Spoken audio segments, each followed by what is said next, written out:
Right. Hello. So doing something new and a bit unusual, I think. Today we are gonna watch, or I'm gonna watch the Swarru channel, Cosmic Agency, Taygetan stuff. Ooh, never really do it, but I saw some of their video titles, and I was like, should probably watch it, see what they have to say, and do my reaction video. Anyway, today we're gonna watch a video called "The Two Most Self-Destructive Starseed Beliefs" and see what they say. So there we go. The two most self-destructive, starseed beliefs. Hello again, thank you for being here with me once more. I hope you are very well today. I am Marie.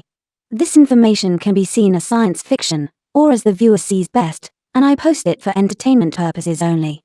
Still, I take my information very seriously, and for whoever has eyes to see. For some time I have been noticing this way of thinking of the starseeds in general, and I saw the need to clear out some very destructive, and even dangerous beliefs and ideas, which I know are being generated by the New Age community, which is quite large nowadays, and has been around as such at least since the 1960s.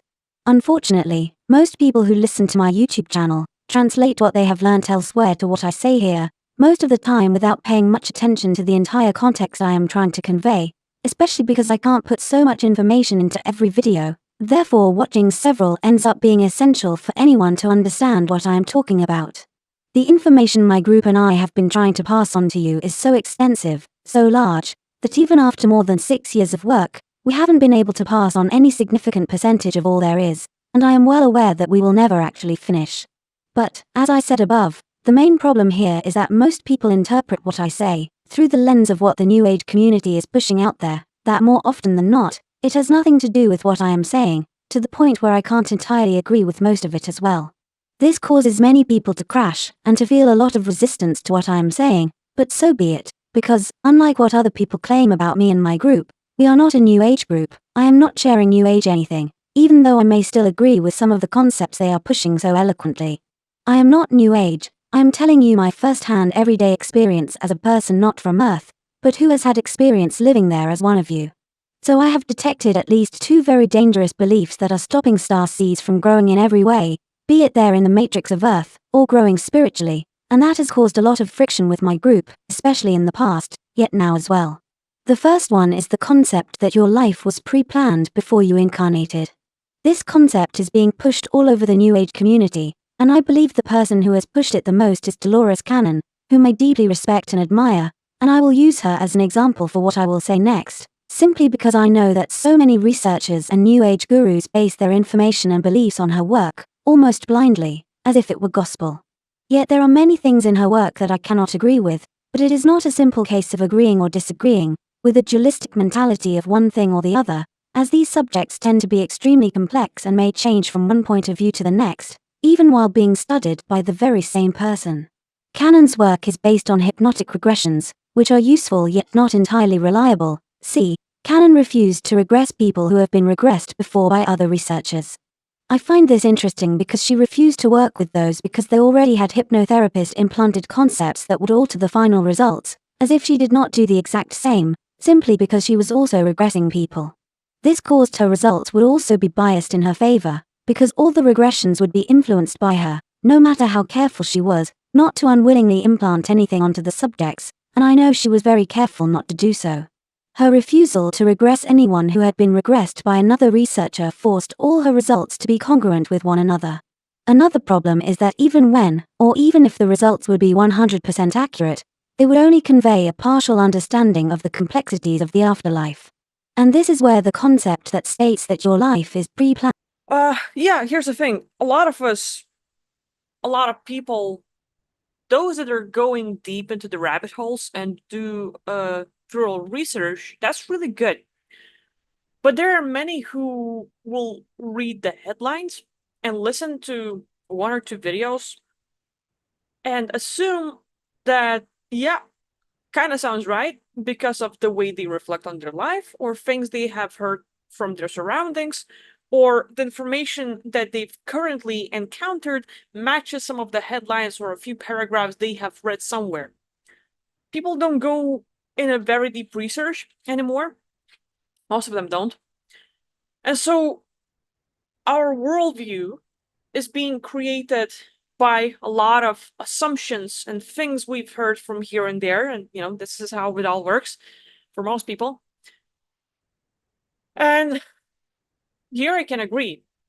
While I talk about, let's say, soul contracts and stuff, how some people are impacted by them, it does not mean that your life is fully controlled and everything was pre-written. As in, I like to explain it this way. People come on Earth for very different reasons. Some come here on their own free will, others are sometimes forced, others are deceived. There are a lot of variations, and of course, really depends on everyone's story. Think of life here on Earth as agreeing to play football. When you are playing, or when you look at yourself as, I can experience the whole world, while you can express a consciousness, you can experience the whole multiverse. You got interested in football, soccer, basketball, any kind of sport, any kind of activity, video games, reading books, watching movies, stuff like that.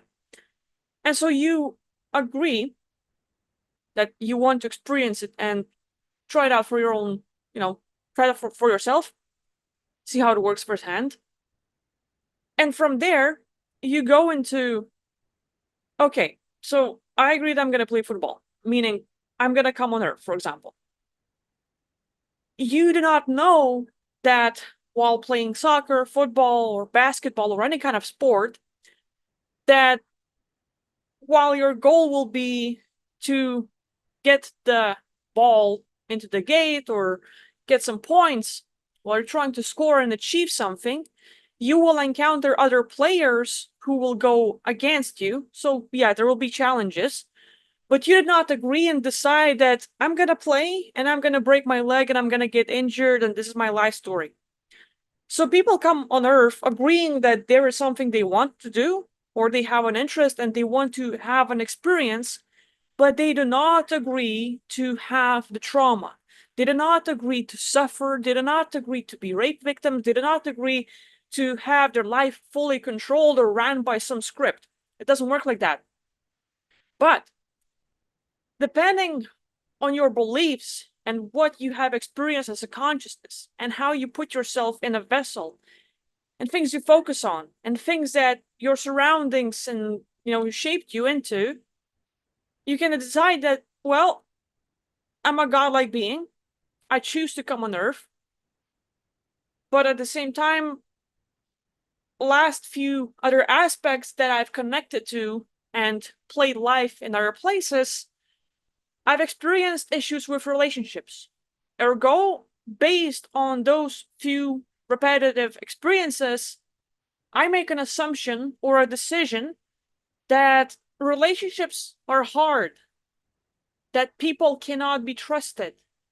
So you have some sort of experience that might be traumatic or unpleasant, and based on that, you choose to agree or decide that life or a certain event is that way. You create a story about a certain event, you have a belief about it, and when you incarnate, your soul contract, your soul agreement, for example, for what Cameron Day talks about, there was something that happened that you've decided or created a belief about it that might impact your life, but that is only a decision. That is only a belief. And when in this life you encounter people who are loving, and you look at, well, I might have my past life memories or simply, people like put labels, but connecting to another aspect and in another location, connecting to another reality, another self. Or there, you look at, okay, well, that was one story, but I no longer agree to that story. It is no longer my belief. And that soul contract, that agreement disappears just like that because you changed the story, you changed the belief. So this is the only thing that can impact you. Your beliefs, your decisions, and the story you have, the assumptions you have about life, that's the only impact. There is no pre-written course or script about your life like, okay, well, this is what you're going to do here, this is what you're going to do there, this is what's going to happen to you. No, you don't write a script for yourself. No one else writes it for you. People and beings might have an influence on you, but there's no pre-written script of everything you're gonna do here. So that's my point of view. Cannon's work is based on hypnotic regressions, which are useful yet not entirely reliable. See, Cannon refused to regress people who have been regressed before by other researchers. I find this interesting because she refused to work with those because they already had hypnotherapist implanted concepts that would alter the final results, as if she did not do the exact same, simply because she was also regressing people. This caused her results would also be biased in her favor, because all the regressions would be influenced by her, no matter how careful she was, not to unwillingly implant anything onto the subjects, and I know she was very careful not to do so. Her refusal to regress anyone who had been regressed by another researcher forced all her results to be congruent with one another. Another problem is that even when, or even if the results would be 100% accurate, they would only convey a partial understanding of the complexities of the afterlife. And this is where the concept that states that your life is pre-planned comes in. From my point of view, Cannon's conclusions are correct, they are perfectly valid, yet incomplete. People tend to interpret her statement as if there were only one life plan for every person, for every soul. That's the thing about people. Whether you do past life regression, whether you work with psychics or whoever, whether you have tarot card readings or use any kind of tool to get some information about yourself, a lot of people hear one story, go to another person, hear another story, and they're confused. Why the hell the two different people and different tools gave me different answers to the same question? How can this be? Who do I rely on? Who do I look up to? Who would I listen to? And who's right and who's wrong? There is no right and there is no wrong. When we have psychic doing readings for you, and that's another thing, psychics don't matter. You are a psychic. Everyone is a psychic. By that I mean every single being who is consciousness within the vessel. You have intuition, you have memory, your consciousness is this limitless. So you can access all time, all space if you choose to, and if you have enough confront. Every question you ask is within you, like all the answers are there. You don't need anyone else to give you a confirmation. Most people don't trust themselves, they don't trust the abilities they have, so they go to look for tools or someone else to give them that acknowledgement or approval or, hey, look, well, here's an insight. So let's say you have one story from one psychic or tarot reading or whoever you're like doing the past life regression with or hypnotherapy, and then you go to another one and the stories don't match. The thing is, when people are doing these readings, or you have tools like tarot cards and let's say astrology and other stuff to give you information about you and your past lives, and basically whoever, whether it's you or someone else, whoever is tapping into that information, everything depends on you or the person and the frequency the being is tuned into. You have to become a blank slate, meaning your beliefs, your assumptions, your understanding about life, you drop it. Because in another aspect that you're going to connect to, another life, another reality, another beingness, what you believe in and the understanding you have about this reality will not necessarily match the other one. We have to drop the stories, we have to drop the beliefs, we have to drop the understanding to connect to something new. Because if you're going with, oh, well, I'm gonna do a reading on someone, but you have a preset beliefs about how things are, you're gonna put your beliefs and your understanding on someone else. So it's important to be the blank slate. Now, when someone else is doing the reading, or you're doing the reading, and you can even do like past life regression, or having tuning in into a specific event and a specific aspect you have out there in the multiverse, when you tune into your story, you can get different answers yourself. And you're like, well, what the hell? Am I making shit up? Am I just imagining stuff? Why am I getting different answers to the same question? Who was I before coming here on Earth? And you're gonna get tons of answers. Does it mean that you're wrong and you're just imagining stuff and you're making stories up to just entertain yourself? No. Every single answer you have about it, it's just like, why am I here? And what did I do before coming here? And who was I? Every single answer will be right if you're tuning into your experiences, because there are billions of other aspects of you that you create, that you've had. There will be parallel timelines, there will be alternate realities, there will be different realms, and you have consciousness that can put itself anywhere and be it. Do whatever. So the past life is simply the frequency you tune into and the reality you create and experience. There will be many. And it's like, okay, I can take a cup. Yay, nice cup. And in every reality can have water and coffee and cocoa and tea and lemonade and stuff like that. It's like, what are you tune into? What's your preference this time? So when you get a psychic reading, or when someone else, like, like Dolores Cannon will do a reading on you, and someone else will do help you do the passive regression, people will connect with different stories, but they're tuning in into a certain frequency. And based on the frequency someone else gets, it will be the story they get. And it is up to you to choose, like, well, they're not wrong. Everyone is right about it, but they're right about the frequency that they have tuned into. You are right about the frequency you're tuned into. And we have to understand that they are right in the reality they have connected to. This is what they are perceiving. This is what the information they are getting. What you connect to based on the frequency you are and the frequency you're connecting to, you will get a different story. Which is why there is a mismatch, and people believe that, well, there's a scam, they're lying, and they're wrong about it. But it's all about frequency we connect to, aspect we connect to, the story that aspect is experiencing, and the information you get. That's it. And this is where the concept that states that your life is pre-planned comes in. From my point of view, Cannon's conclusions are correct. They are perfectly valid, yet incomplete. People tend to interpret her statement as if there were only one life plan for every person, for every soul, in such a way that it even defeats the existence of free will. From my point of view, a soul chooses its preset life plan, and also has free will. This is because it can jump from one personal timeline to another, where each one of them is fixed, as in a fixed set of sequential unfolding events, which the subject soul could have observed and even foreseen before incarnating. Yet it is not only one timeline, there are an infinite number of them, and the soul can choose to jump from one to another, at any logical point in his or her life, as the possibilities unfold. This is the concept of quantum jumping, where the subject has a sudden change of mind, mentality, frame ideas, and so on, which causes a strong change in personal existential vibration, which in turn causes the soul to stop being compatible with its current timeline, sequence of events, and become vibrationally compatible with another much more positive one. And I know this concept of quantum jumping from one destructive timeline to another much more positive one is real and doable, because I have been in that situation. I lived a huge quantum jump that completely turned my life around.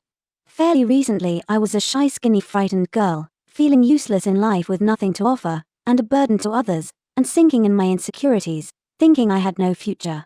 And today, only 2 years later, I don't even need to tell you who I have become.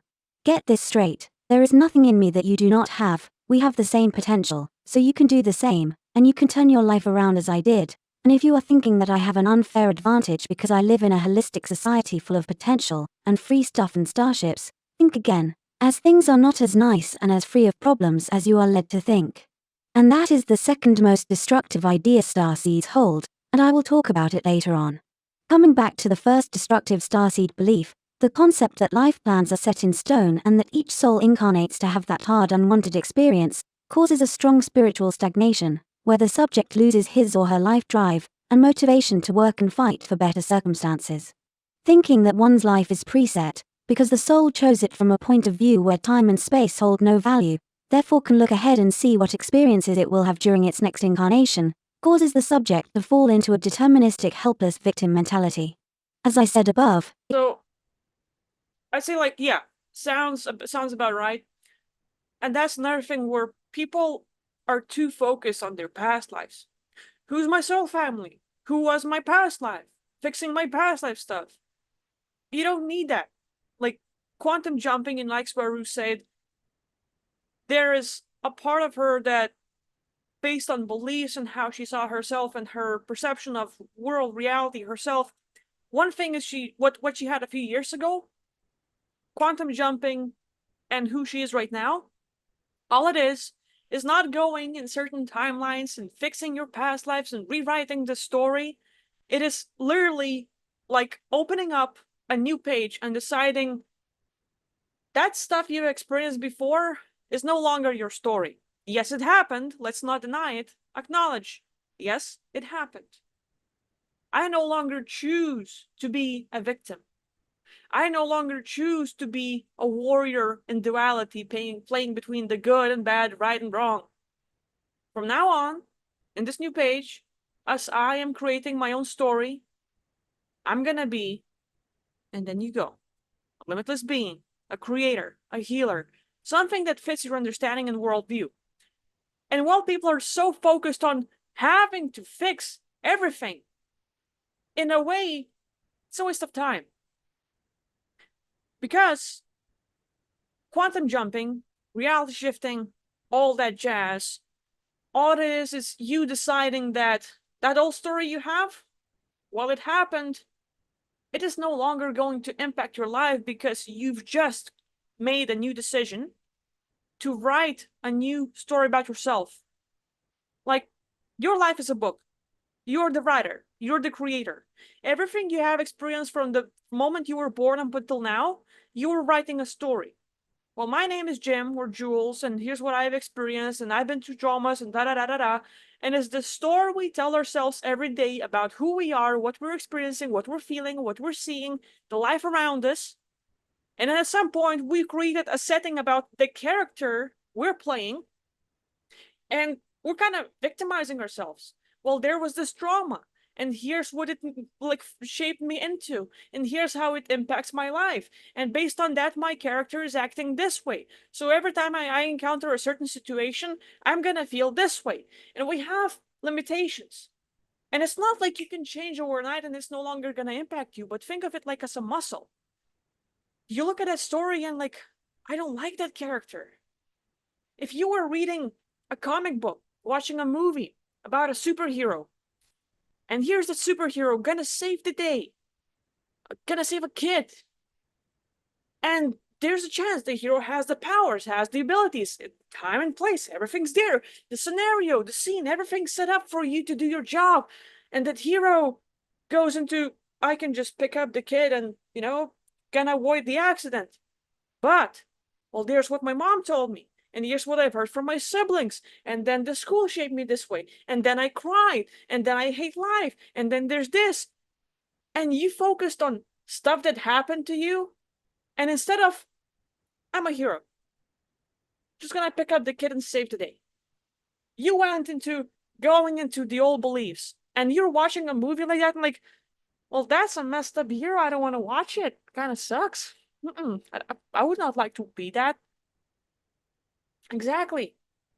And you don't have to run into, oh, I'm gonna go back in time. I'm gonna fix this event. I'm gonna change this.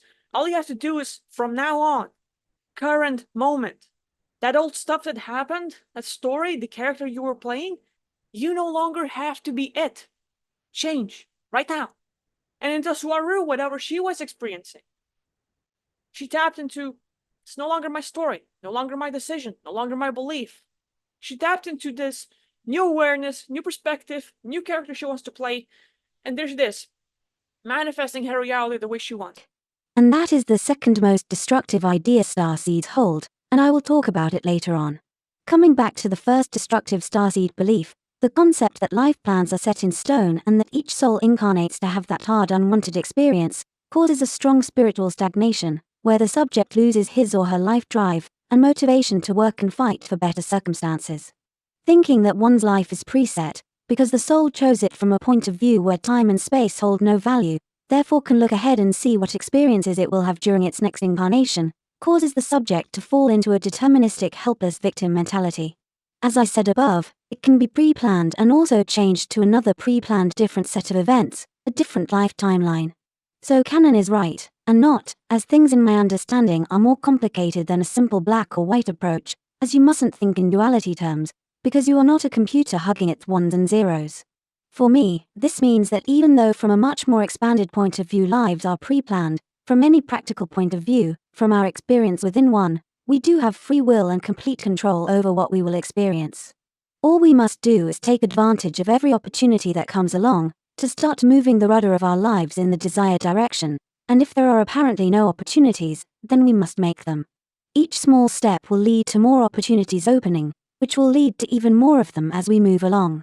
But to be effective at this, you must also remove the things and people in your life who are setting you back, making you fall back into the same thought and behavior dynamics you always had, so you must change your environment, especially your social one, as you are the average of the people with whom you interact with the most. You must associate with people who feed your soul and your self-esteem, as you feed theirs as well, and not be close to people who criticize you, and constantly point out your shortcomings, because their purpose is to drag you down so they can narcissistically feel uplifted with no effort. That sort of people push others down to feel above them, instead of focusing on growing themselves, also as they help their loved ones grow with them, in a healthy nurturing symbiosis. For all practical matters, your life is not preset, therefore you can change it at any time, and this does not contradict canon, and I am not contradicting myself. Again, I completely agree with this one. And I'll go from this. A lot of people are feeling like their life is scripted. A lot of people are feeling like they are living in the Truman Show and they're the Truman. That everything around them is being controlled. Someone's pulling the strings and your life is now messed up. It's like Murphy himself following you around. A lot of little incidents, a lot of little interferences. No matter what you do, everything's failing. And life's really messed up. When you see it constantly repeating again and again and again, you can create that perception that yes, your life is scripted. And let's not deny that there are forces who see you as a threat and are afraid of your powers and what you can do and your influence. So they will try to stop you. They will try to interfere with you. But then, while there are beings and forces that might mess with you, the belief you get about yourself and life, I'm unlucky. There's constantly interferences in my life. My life is scripted. And everything you believe and assume and tell yourself and the story about your life, you end up creating that reality even more. The words you're saying, you're manifesting it. So now you tune into that this is my belief about life, and you become like a magnet attracting even more of that because you've seen it again and again and again. So while you are trying to change, well, yeah, I'm doing the spiritual work, I'm trying to get better, trying to get out of the matrix, but you're still living in the environment that is limiting, and so you're still gonna buy into the old story. While you want to change, I am getting better, and in your house some crap is happening, you're still gonna react to it. So living in the environment where you're constantly being suppressed, parents, siblings, co-workers, whoever, people living with others that are narcissistic and toxic and psychopathic and stuff, really becomes hard. And like, while working with people, one of the biggest issues I focused on, or, one of the biggest things I've found that's hardest for others to do is leaving the place that is super toxic and hard on them. You can see the person having the ambition to get better, enthusiastic, put so much work into just finding a way to get rid of limiting beliefs or entities or other stuff that's limiting them. It's just like, okay, I just want a new life, I want to feel better. They do so much. But one thing they don't change is the environment. And when you are, let's say you go out, you go to groups, you are meditating, you're doing stuff for yourself, but you live in a place where your parents, your partner, or someone you love or care about, and someone you're living with or being with, when you come back home, or the place where you're spending most of your time, and that person will tell you, well, you suck, do this for me and do that, and you have so many things you were doing for yourself, and you just forget it the moment you come back home because you're being triggered again and again and again. So while you're trying to change the story, the belief, the like getting rid of all the limitations, you're still in the place that's controlling you. And if you will not get out, you have to learn how to, okay, well, here's what this person is doing or saying that's triggering me. How can I not react or not act by their intentions? And if they're not saying, not doing something, and that triggers me, what can I do to, again, react and not be under control? So that toxic environment will not let you get better. There are so many people I've seen who spend thousands and hundreds of thousands of dollars every year to get better, but one thing they don't change is their environment. They're afraid to leave. They're afraid of that unknown. They're afraid of leaving their comfort zone. And that kind of kills them. Because if they won't change it, other stuff they do, the work for the self betterment, ain't gonna count. Not at all. You must associate with people who feed your soul and your self-esteem, as you feed theirs as well, and not be close to people who criticize you, and constantly point out your shortcomings, because their purpose is to drag you down so they can narcissistically feel uplifted with no effort. That sort of people push others down to feel above them, instead of focusing on growing themselves, also as they help their loved ones grow with them, in a healthy nurturing symbiosis. For all practical matters, your life is not preset, therefore you can change it at any time, and this does not contradict canon, and I'm not contradicting myself either. The second most destructive starseed belief is that life outside Earth is easier, and therefore they desperately want to be physically extracted by their star family. Yes, Earth is said to be the most difficult place to incarnate on, but that is generalizing, because as there is a lot of hardship there on Earth, there is also love, progress and well-being, as those are the result of the life each soul has managed to generate for itself, exactly as I described in the first point above. Same way, outside Earth, there is also a lot of hardship and problems, and not only perfection and happiness, and those problems can be as hard and as terrible as those found on Earth. Life in physicality is always hard, and seeing it in a gruesome way, every one of us who is alive is destined to die, the only question is how. This forces us to give meaning to our lives, making the suffering worthwhile, because suffering with no meaning is true hell, whereas, suffering with a meaning and a purpose is bearable, and even worthwhile. While you are alive, wherever you are there will be suffering, on Earth and not, that does not matter, what counts is what are you going to do with your suffering. Being extracted by a starship is not the answer to your problems, in fact, it can make your life a lot worse, and it can cause more of them, to an unbearable degree and extent. As an example of this, the feelings of guilt for having left loved ones behind ends up eating the self-esteem and the consciousness of the extracted. Then the feeling of being a failure also ends up causing more sadness and lack of self-esteem, as you strongly feel that you are incapable of facing the situations you set yourself on Earth. This causes many souls to desire to reincarnate on Earth again, even when they were extracted. Extracting also causes the subject to learn to quit, to take the easy road to immediate satisfaction, therefore losing the drive for self-improvement. Asking for extraction is no other than more of the old saying that the grass is always greener. A lot of people are looking into getting out, being extracted, getting out of body, astral projection, lucid dreaming, near-death experiences, and simply dying so that they would not have to experience Earth, because based on what they have experienced here on Earth, this is the worst place possible. Here's the thing. Most people don't have past life memories, not just because they've been memory wiped. Your consciousness, you will recall and experience as much as you can't currently confront. Meaning, most people even don't have the visuals because they're too afraid to see entities and other beings. Based on your frequency, I was like, okay, this reality, stable enough, this is what I can experience, this is what I can see.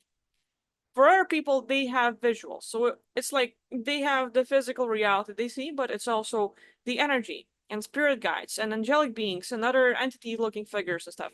So now reality around them starts shifting. If they start talking about it, they're being called crazy. But when you look at the difference, why do people see nothing and see a lot? It's because of how much they can confront.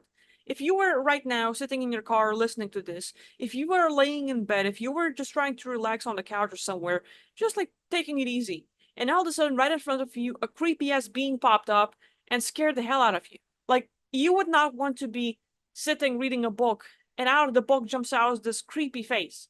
Well, that's an entity.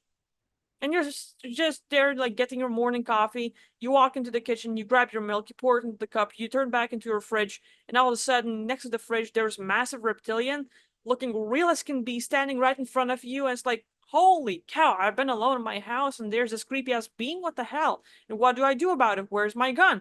And where do I do this? And where do I run? and then it disappears, and you're like, what the fuck? So there's a variety of experiences people have, but it's like based on what they can confront. People see what they can confront. Past lives. Why do you have no recall? Because for most people, there have been too many traumatic experiences that you do not want to look at. And not only that you have been a victim and you've been hurt, most people cannot confront their dark side. Things that have happened to you, you have done to others. You have seen others do it to others, and you have done it to yourself. If you will explore your consciousness and look into all of the experiences you've ever had, you will find aspects not only that have been victimized, but where you have turned others into victims. For a lot of people, it's like, well, I've heard about rape. I've heard about killing. I've heard about suppression. Look at this. Most people that are looking into getting out of the matrix or being extracted by the Taygetans or just waking up in the ship and never coming back here, when they look at the experiences of I've been targeted and reptilians have been messing with me and they have like really suppressed and controlled the world and I hate them, and if I could I would do stuff to them. I would make them suffer just as much as they've made me suffer. People, instead of choosing the belief and experiences where they get out of the matrix, where they choose to have the responsibility and authority figure to get out and create, they choose to go back into, well, an eye for an eye. They hurt me, I'm gonna make them experience the same stuff because they should understand how bad it is to be here. For most people, they will engage in war, meaning they've been hurt by the reptilians or Dracos or someone else, and they want to get back at them so that they would teach them a lesson. So instead of getting out, you're playing this, I'm gonna fight you back so that you would feel this. You're still engaging in the matrix. You're not changing anything. You're not winning a war. You're not winning a fight. You are feeding that bully. You finally are reacting to its game. You're being part of it, and now they have a friend to play a thing with. No matter how you react, no matter if you want to fight back, they have a game and you're feeding them. So for most people, looking at this extraction and being saved, most of them will not take responsibility that I need to work on myself, I need to get better, I need to learn into figuring out my life and confronting things and dealing with my stuff and changing my own story and becoming this figure of being infinite consciousness, limitless God creator being. They're not going there, most of them are not, and instead they're playing I've been a victim, they have hurt me, my life is controlled, and there's this and there's that. And while they're playing this card and while they're playing this role, they're giving away their authority and ability to control and create, control your own life and create whatever you want to experience. Instead, you allow someone else to do it, which is like, instead of fixing your own life, instead of getting out of the matrix, instead of getting out of the duality and doing it all yourself because you can, you choose to give away that ability and give someone else that right to, oh, well, I'm not in control of my life.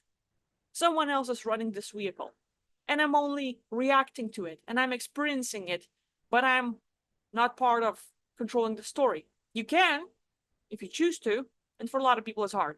Anyway, I would go with what Swarru's saying, like, yeah, that sounds about right. The rest of the video, in a lot of commentary, you can watch yourself. Just sharing my thoughts. Again, this is my own point of view. Doesn't mean that I'm right or anything. I'm not a guru. I'm just sharing what I'm experiencing and seeing. But anyway, thanks for watching. Interesting video. This like probably like most of us watched of Swarru. Anyway, take care, and I'll see you next time. Bye bye.